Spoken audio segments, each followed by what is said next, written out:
اعوذ باللہ من الشیطان الرجیم بسم اللہ الرحمن الرحیم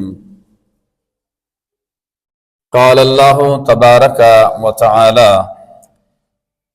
فی القرآن المجید بسم اللہ الرحمن الرحیم ان اللہ و ملائکتہ یصلون علی النبی یا ایہا الذین آمنوا صلوا علیہ وسلموا تسلیما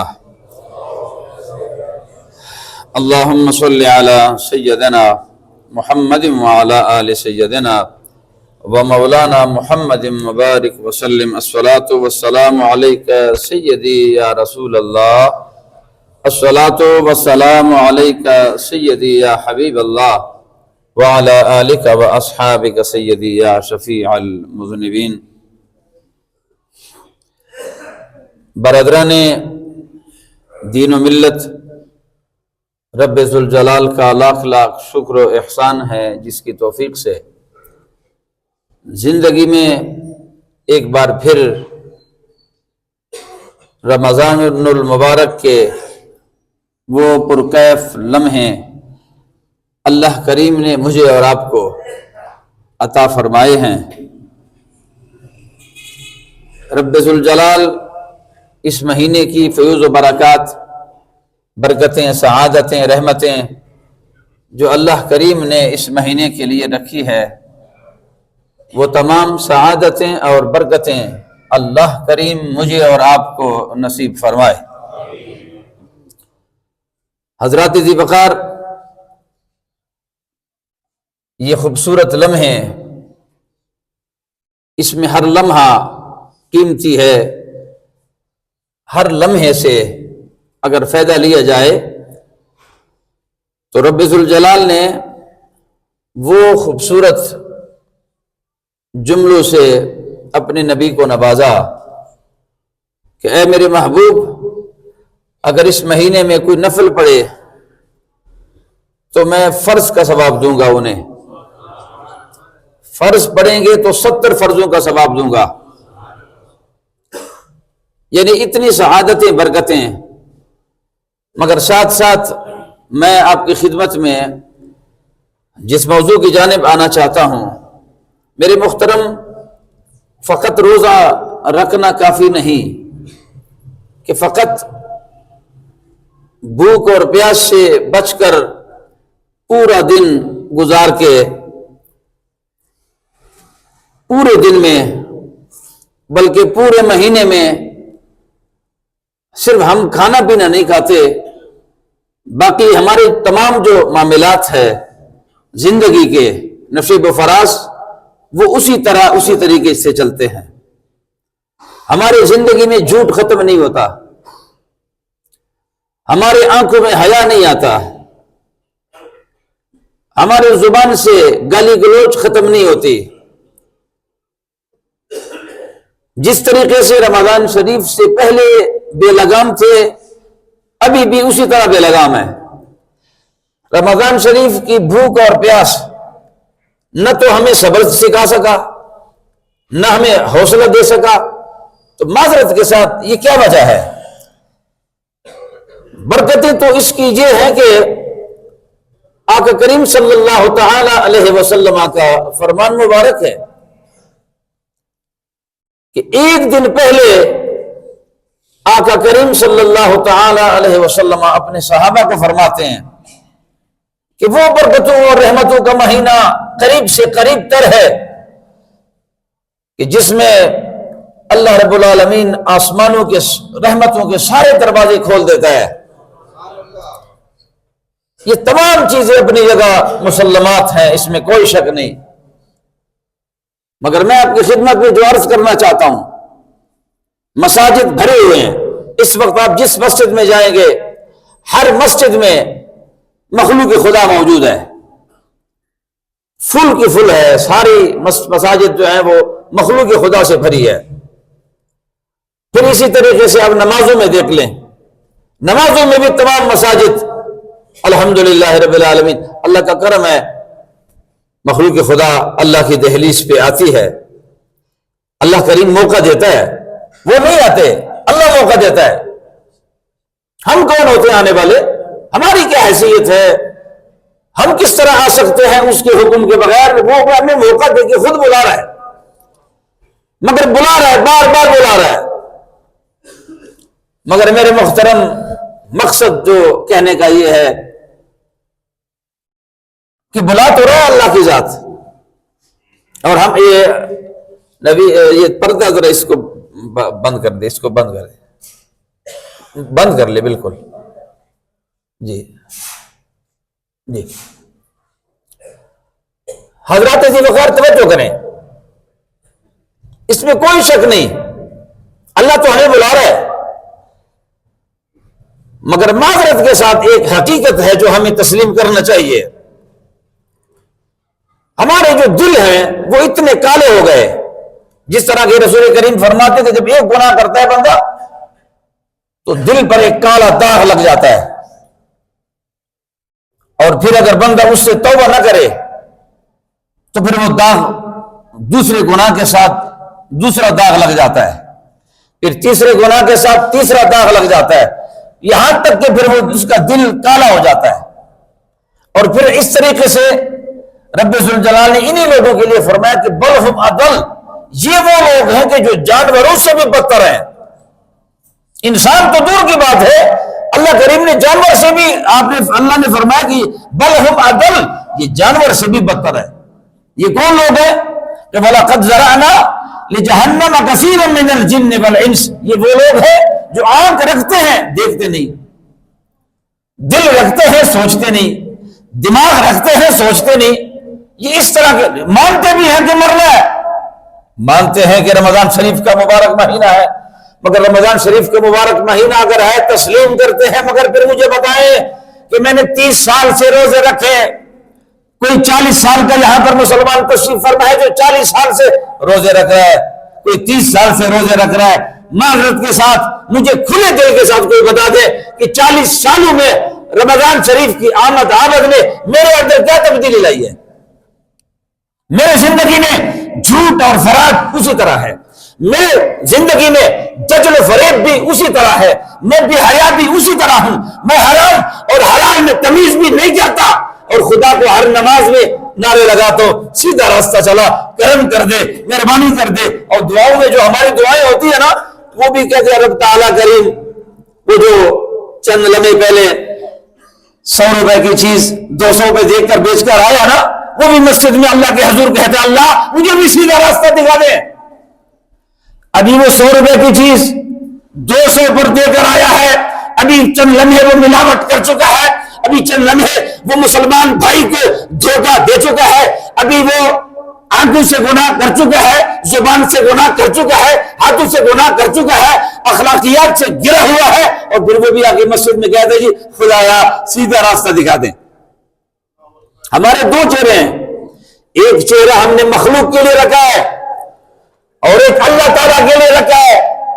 مخلوق کے ساتھ جب ہم جاتے ہیں باہر مسجد میں، ہر مسلمان اس طرح نظر آتا ہے جیسے خضر علیہ السلام بیٹھے ہیں، پتہ چلتے کہ اللہ کا ولی بیٹھا ہوا ہے، وہ جھکا ہوا سر، وہ روڑتی ہوئی تسبیح، اور پھر وہ جھکا ہوا سر، آنکھیں بند، اب یہاں آنکھیں بند ہیں، تسبیح چل رہی ہے، مگر اس عبادت کا اثر مسجد کے باہر میرے زندگی میں نظر کیوں نہیں آتا؟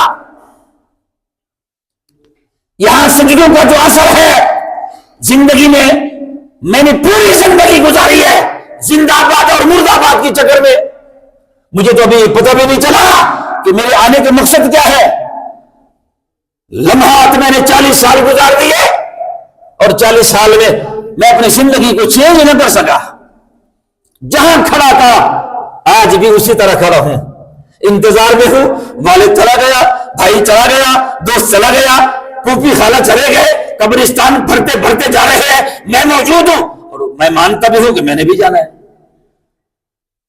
مگر معذرت کے ساتھ حضرات، نمازیوں کی کوئی کمی نہیں، روزے داروں کی کوئی کمی نہیں، قرآن پڑھنے والوں کی کوئی کمی نہیں، کعبے کے طواف کرنے والوں کی کوئی کمی نہیں، مدینہ الرسول کے سامنے آنسو بہانے والوں کی کوئی کمی نہیں، اس میں کوئی شک نہیں۔ کمی کس چیز میں ہے کہ ہم اخلاقیات میں گر گئے، ہم اخلاقیات میں گر گئے ہیں، اخلاقیات کا جنازہ نکل گیا. ہم نمازی ہیں پر بد اخلاق بھی ہیں. ہم کہتے ہیں کہ رحمت کا مہینہ ہے، رحمت کا عشرہ ہے، مگر میرا وجود اپنے گھر والوں کے لیے، اپنے قوم کے لیے، اپنے محلے والوں کے لیے، اپنے دوستوں کے لیے، اپنی اولاد کے لیے میرے وجود میں رحمت کیوں نہیں ہے؟ میں تو ناصور کا ناصور ہوں. اگر بھائی ہوں تو ناصور، باپ ہوں تو ناصور، محلے دار ہوں تو ناصور، سلطنت پہ بیٹھنا ہو تو ناصور. اور کہتا ہوں جی کیا بات ہے جی، بڑی برکتیں ہیں، بڑی وہ برکتوں سے فائدہ میں نے کیوں نہیں لیا؟ وہ کوئی مولانا صاحب خطاب کر رہے تھے نا جی، تو جو سے خطابت میں کہے گئے جی کہ بسم اللہ شریف کی اتنی بڑی برکت ہے کہ کیا بات ہے جی. ایک مرتبہ بھی اگر بندہ بسم اللہ شریف پڑھ لیتا ہے نا تو پھر دریا بھی راستہ دے دیتا ہے، دریا بھی راستہ دے دیتا ہے. تو وہ کوئی ہماری طرح تو خیر نہیں تھا، آپ کی طرح کوئی اچھا بندہ تھا، تو نیک بھی تھا، صالح بھی تھا، زیادہ بکیڑوں میں نہیں پڑتا تھا، وہ سیدھا سادہ سا بندہ تھا. اس نے کہا میں تو بکریوں کا ریوڑ ادھر سے لے کر جاتا ہوں، پلی پہ جاتا ہوں، تو اگر یہ اتنا کوئی آسان وظیفہ آج ہاتھ پہ جڑ گیا تو پھر کیا خیال ہے جی، یہ تو سارا مسئلہ حل ہو گیا. انہوں نے صبح صبح جو بکریاں کھلوا دی نا جی، تو بسم اللہ شریف پڑھنے کے بعد جناب محترم وہ دریافت کو اسی طرح پار کے چلا گیا، دریافت کو اسی طرح پار کے لے کے چلا گیا، پانی میں نہیں ڈوبا. اگلے دن پھر مغرب کے وقت میں پھر تشریف لائے، اسی راستے سے مغرب کے وقت میں وہ مولانا صاحب کے پاس آئے، کہتے حضرت جی بڑی مہربانی ہے جناب جی، ایسا کوئی وظیفہ چڑھ گیا ہاتھ کہ ہمارا تو سارا مسئلہ حل ہو گیا جی، مہربانی فرما لے. میرا جو گھر ہے یہ دریا کے اس پار ہے، تو ایک گھر اس پار ہے، تو میں کبھی ادھر رہتا ہوں کبھی ادھر رہتا ہوں، تو مہربانی کر لیں آپ بھی میرے ساتھ چلیں، میں آپ کے اس گھر میں دعوت کرنا چاہتا ہوں جو پار دریا کے اس پار ہے. اس نے کہا ہوا کیا ہے؟ اس نے کہا اللہ نے مہربانی کر دی، آپ نے رات کل کی تقریر میں فرمایا تھا کہ بسم اللہ شریف کی بڑی برکتیں ہیں، وہ برکتیں تو ہمیں مل گئی، اور کچھ اسی طرح مل گئی کہ الحمدللہ پانی پر ابھی ہمیں دسترس حاصل ہے. اس نے کہا اچھا، وہ جو بتانے والا تھا چونکہ میری طرف بھی آ جاتا.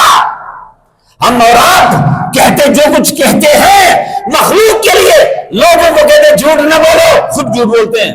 لوگوں کو کہتے ہیں فراد نہ کرو، خود فراد کرتے ہیں. لوگوں کو کہتے ہیں بڑوں کو ادب کرو، خود نہیں کرتے. لوگوں کو کہتے ہیں خدا کی دہلیز پہ آ جاؤ، خود نہیں آتے. وہ ہماری طرح تھا کوئی، وہ جب پانی کے قریب گیا نا جناب منٹو تو ڈوبنے لگا تھا. اس نے جب پاؤں پانی پہ رکھا نا جی تو وہ ڈبکیاں کھانے لگا. اس نے کہا حضرت جی، اس نے کہا جی اصل بات یہ ہے جی یقین میں فرق ہے، یقین میں فرق ہے. آپ کو یقین ہے اور ہمیں نہیں ہے. ہمارا یقین ختم ہوا. میں کہتا ہوں نماز برائی سے روکتی ہے، میں نہیں کہتا، اللہ کہہ رہا ہے.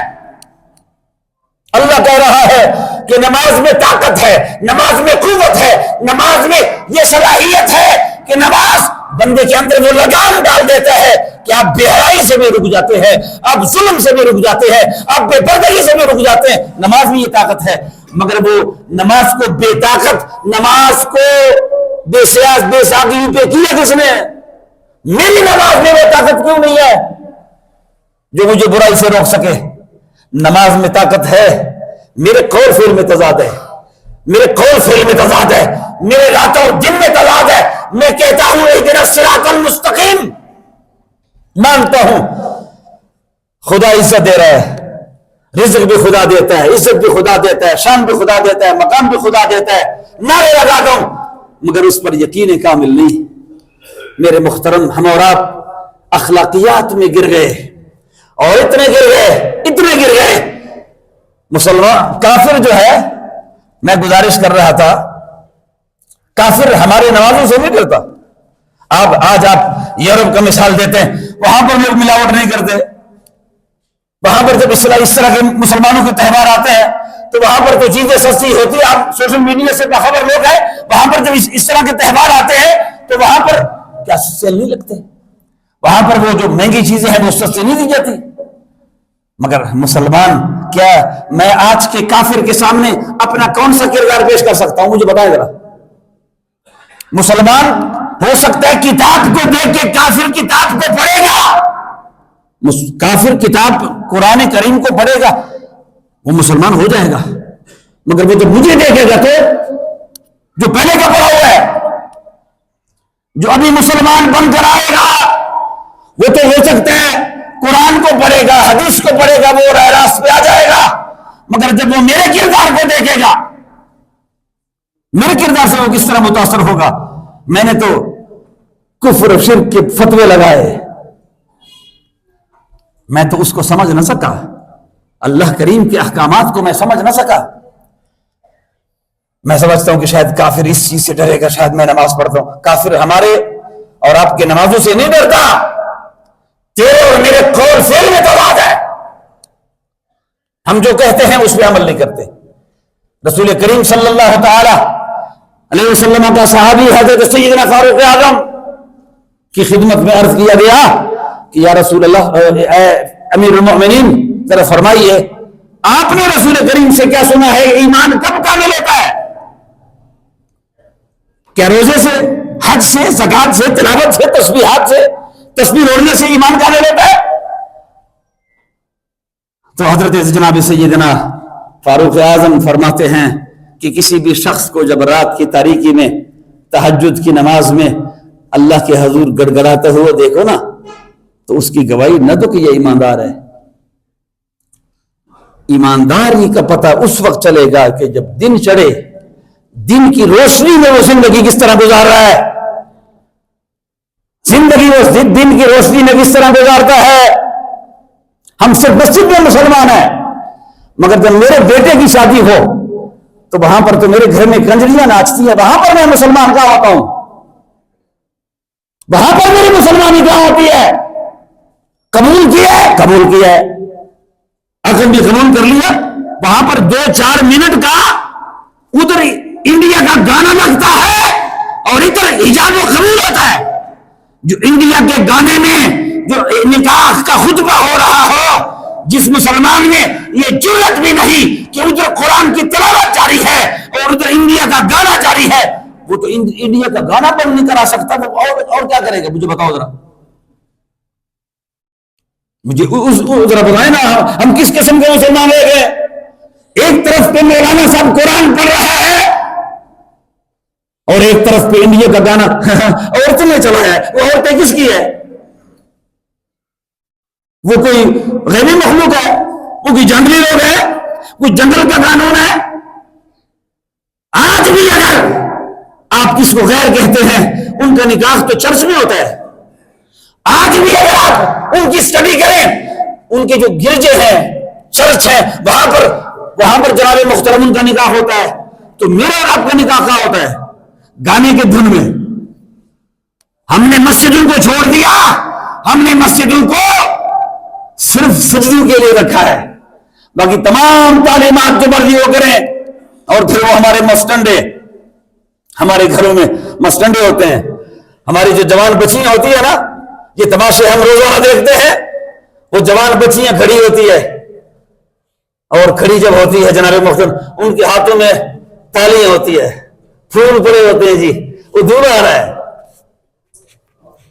فرمایا نہ کرو، یہی بات ہے، آپ کو تسلیم کرنا پڑے گا، وہ ہماری بیٹیاں، وہ آپ کی بہنیں میری بہنیں، وہ آپ کی بیٹیاں ہماری بیٹیاں، اس مسٹنڈے کے ساتھ 4-5 مسٹنڈے اور بھی ہوتے ہیں غیر شادی شدہ، وہ بھی، اور پھر وہ بھی ہمارے گھر آتے ہیں، جی پھر بچیاں ان کے اوپر پھول پھینکتی ہے، جی دور آ رہا ہے۔ مجھے بتائیں نا، یہ اخلاقیات کی دریا، مجھے بتاؤ ذرا، ہم اس دائرے میں اسلام کے اس آخری حد تک چلے گئے کہ ہم تو اسلام کے خوبصورت ماتھے پر بدنمار داغ بنتے جا رہے ہیں۔ حرام کما کر اس کے اوپر اگر آپ افطاری کریں گے، اس کا کیا فائدہ؟ حرام کمایا ہے، دھوکہ دیا ہے، فراڈ کیا ہے، یتیم کا مال کھایا ہے، بیوہ کا مال کھایا ہے، مسکین کا مال کھایا ہے۔ مجھے پتا ہے کہ میرے پیٹ میں حرام موجود ہے، مجھے پتا ہے حرام رزق موجود ہے، مگر پھر بھی میں کہتا ہوں میں زکات دے رہا ہوں۔ یہ کون سا زکات ہے؟ افطاریاں لاتا ہوں، نبی کریم صلی اللہ تعالی علیہ وسلم کے حضور صحابہ تشریف لاتے ہیں. آپ ذرا صحابہ کرام کی تعلیمات پڑھیں نا, رسول کریم صلی اللہ تعالی علیہ وسلم کی خوبصورت تعلیمات پڑھیں کہ نبی کریم صلی اللہ تعالی علیہ وسلم کے صحابہ نے اپنے وقار کی زندگی کیسے گزاری. حضرت عائشہ الصدیقہ رضی اللہ تعالی عنہا تشریف فرما ہے اور آقا کریم صلی اللہ تعالی علیہ وسلم بھی موجود ہے. آگے ایک نابینا بندہ آ رہا ہے, نابینا, اسلام بتا رہا ہوں, اس طرح کی باتیں ہمیں اچھی نہیں لگتی. ہمیں کوئی سلطان باؤ کا کلام سنائے, میاں صاحب کا کوئی کلام سنائے, کوئی کفر و شرک کے فتوے لگائے, اس طرح کی باتیں ہمیں نہیں اچھی لگتی. رسول کریم صلی اللہ تعالی علیہ وسلم مخبر صادق جلوہ گر ہیں, تشریف فرما ہے. آگے نابینا بندہ آ رہا ہے اور نابینا بندہ آ رہا ہے. نبی پاک صلی اللہ تعالی علیہ وسلم تشریف فرما ہے. حضور نے عائشہ الصدیقہ سے فرمایا, عائشہ ذرا اندر چلی جا, عائشہ اندر چلی جا. حضور کیوں؟ فرمایا بندہ جو آ رہا ہے, غیر محرم ہے, غیر محرم بندہ آ رہا ہے.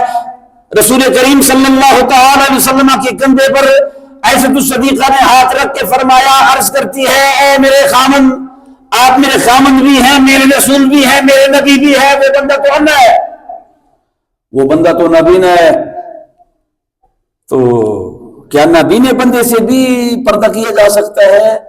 تو رسول کریم صلی اللہ تعالی علیہ وسلم نے ایک تاریخی جمعہ فرمایا اور فرمایا رہتی دنیا کے لیے صبح قیامت تک کے لیے. حضور نے فرمایا اے عائشہ الصدیقہ, نابینا وہ ہے نا, تم تو نہیں ہو رہا, وہ نابینا ہے, تم تو نہیں ہو رہا. رسول کریم کی تعلیمات تو یہ ہجڑے سے بھی پردہ, ہجڑا جس کو آپ خسرہ کہتے ہیں, ہجڑے اور خسرے سے بھی شریعت میں پردہ ہے. تو آپ کا غزل کس بلا کا نام ہے؟ حضرات توجہ کرو ذرا, یہ غزل ہے جی, یہ غزل کس بلا کا نام ہوتا ہے؟ غزل کس؟ شریعت کو بڑے نظر. آج ہمارے معاشرے میں جو بے حیائی بڑھتی جا رہی ہے, ہمارے آنکھوں میں حیا کا نور ختم ہوا, اس کی کیا وجوہات ہے؟ اس کی وجوہات یہ ہے کہ ہم نے اسلامی تعلیمات کو چھوڑ دیا اور اسلامی تعلیم, ہمارے اخلاق گر گئے, ہماری نوجوان نسل بے قابو ہوتی جا رہی ہے. آپ کبھی بازار میں چلیں, آپ ان کا طرز تکلم دیکھ لیں, وہ ماں بہن کی گالیاں, وہ بکواسات, وہ غلیظ باتیں جو ہماری نوجوان نسل کرتی ہے, اس طرح کی گالیاں اور اس طرح قسم کی غلیظ قسم کی باتیں جو شاید کسی ڈکشنری میں بھی اس کا معنی نہ ملے, اس قسم کی غلیظ گالیاں ہماری نوجوان دیتی ہے. آپ کسی کے ساتھ تو کلام تو کرے ذرا. میرے محترم, ہم گر گئے, ہم صرف نمازوں تک رہ گئے, اور خدا کی عزت کی قسم ہے کہ یہ نمازیں اور یہ روزے اور یہ تلاوتیں خدا کی عذاب سے ہمیں نہیں بچا سکتے جب تک ہم اپنے گھروں میں چینج نہیں لائیں گے. روزے کا اثر مجھ پہ نظر آنا چاہیے, نماز کا اثر میرے وجود پہ نظر آنا چاہیے, حج کا اثر مجھ پہ نظر آنا چاہیے. جہاں پر دوران حج آپ طواف کرتے ہیں تو طواف کرتے وقت آپ نے دیکھا نہیں لوگوں کو کہ وہاں پر سلام کلام ممنوع ہے, گفتگو آپ نہیں کر سکتے. جب آپ 7 چکر پورے کرتے ہیں وہاں پر کسی کے ساتھ سلام نہیں کر سکتے, سلام کا جواب نہیں دے سکتے, مگر وہاں پر بھی ہم ویڈیو بنا رہے جی, ہوں یہ پہلا چکر ہے, ہوں یہ دوسرا چکر ہے. خدا کے بندے, یہاں پر تو سلام کلام گناہ ہے, یہ تو عبادت ہے. دوام نماز آپ جب کہتے خاص اللہ واسطے, تو نماز میں کبھی کیا ہے کہ ذرا ساتھ ہو جاؤ, اگر کہہ دیے تو نماز گئی. تو طواف عبادت ہے نا, دوران میں طواف, اب یہ دوسرا چکر ہے اور یہ ابھی تیسرا چکر ہے اور ابھی جناب ہاتھ کے لیے دعا ہو رہی ہے اور ابھی یہ ہو رہا ہے, اور خدا کے بندے خدا کے گھر کو بھی تو محفوظ رکھ لو. یہ ڈرامہ بازیاں آپ گئے ہیں اپنے گناہ بخشوانے کے لیے, اپنے لیے تو تم نے دعا کی نہیں ہے. بازاروں کے چکر, کچوروں کے چکر, ہوٹلوں کے چکر, کھانا ٹھیک نہیں, یہ ٹھیک نہیں, یہ ہمارے اخلاقیات ہیں. اور پھر جہاں پہلے جب لوگ آتے تھے مکہ المکرمہ سے پہلے جب لوگ آتے تھے مدینہ المکرمہ سے، لوگ ان سے پوچھتے ذرا رسول اللہ کے شہر کی بات سنا، رسول کریم کے شہر کی بات سنا، رسول کریم کے شہر کی بات سنا، خدا کے گھر کی بات سنا۔ اب بتایا جاتا ہے جی کھانا ٹھیک نہیں تھا جی، وہ ٹھیک نہیں تھا جی، وہ بستر ٹھیک نہیں تھے جی۔ یہ میرا ایمان ہے، یہ ایمان ہے۔ تو میرے محترم ہمارا ایمان اس لیول کا بن چکا ہے، روزے میں آج بھی اثر ہے، تلاوت میں آج بھی اثر ہے، نماز میں آج بھی اثر ہے۔ نماز کو بھی اثر میں نے خود کیا ہے۔ رسول کریم صلی اللہ تعالی علیہ وسلم کا تو یہاں تک فرمان ہے کہ جو تم سے توڑے اس کو جوڑو۔ ایمان اس شے کا نام ہے، جو تم سے توڑے اس سے جوڑو، جو تمہیں نہ دے اس کو دو، اور جب تم سے کوئی ظلم کرے حضور نے فرمایا معاف کر دو اسے۔ یہ تمام زندگی کا نچوڑ ہے۔